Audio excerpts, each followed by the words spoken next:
अस्सलामुअलैकुम रहमतुल्लाहि वबरकातुहू।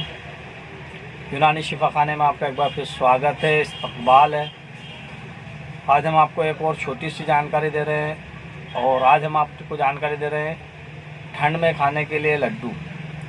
और ये लड्डू ऐसे लड्डू हैं जो कि ठंड में तो आपको फ़ायदा करेंगे ही। जिन लोगों को ठंडी में ज़्यादा सर्दी महसूस होती है, ठंड ज़्यादा लगती है, उन लोगों के लिए तो ये काम के हैं ही। इसके अलावा जिन लोगों के शरीर में कहीं भी दर्द रहते हो या कैल्शियम की कमी हो या जॉइंट दर्द वगैरह या हड्डियां कमज़ोर हो, तो उन लोगों के लिए बहुत ही शानदार और बहुत ही बढ़िया आइटम बता रहे हैं जो कि बिना किसी साइड इफ़ेक्ट, बिना किसी नुकसान का आपको फ़ायदा ही पहुंचाएगा। क्योंकि हम अधिकतर ऐसी ही दवा बताते हैं जो कि आपको आसानी से मिल जाए और आपको उसका फ़ायदा भी मिले और आपको उसका कोई साइड इफ़ेक्ट नहीं हो। हम जब भी दवा बताएंगे या कोई चीज़ बताएंगे तो ऐसी ही बताएंगे जिससे किसी भी इंसान को कोई भी तकलीफ़ ना हो। तो बराए मेहरबानी अगर हमारा चैनल आपने सब्सक्राइब नहीं करा हो तो हमारे चैनल को सब्सक्राइब करें और बेल आइकन ज़रूर दबाएं ताकि हमारी नई वीडियो की आपको बराबर जानकारी मिलती रहे।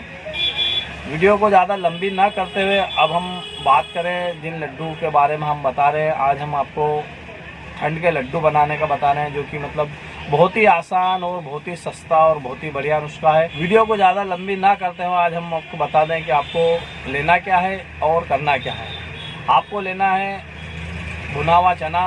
ये देखिए इमेज में हम बता भी देते हैं। भुना हुआ चना लेना है आपको और सफ़ेद तिल्ली जो कि बहुत ही आसानी से आपको मार्केट में कहीं भी मिल जाएंगे। चना भी आसानी से मिल जाता है और तिल्ली भी आसानी से मिल जाएगी।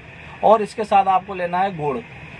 आपको करना क्या है, चने और तिल्ली को बराबर मात्रा में ले लीजिए, यानी कि आप 100 ग्राम या 200 ग्राम जो भी लेना चाहे उतनी लेकर दोनों को बारीक चूर्ण बना लें और दोनों को मिक्स कर लें और गुड़ को थोड़ा पिघलाकर इनके लड्डू बना लें।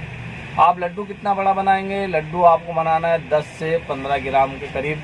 आप इसका छोटे साइज़ का लड्डू बना लीजिए और रोज़ाना 2-2 लड्डू सुबह शाम दूध से लीजिए और देखिए आपको कितना फ़ायदा होता है। अगर आपको इससे फ़ायदा हो जाता है तो दूसरों तक वीडियो ज़रूर पहुँचाइए ताकि दूसरे भी इसका फ़ायदा उठा सके।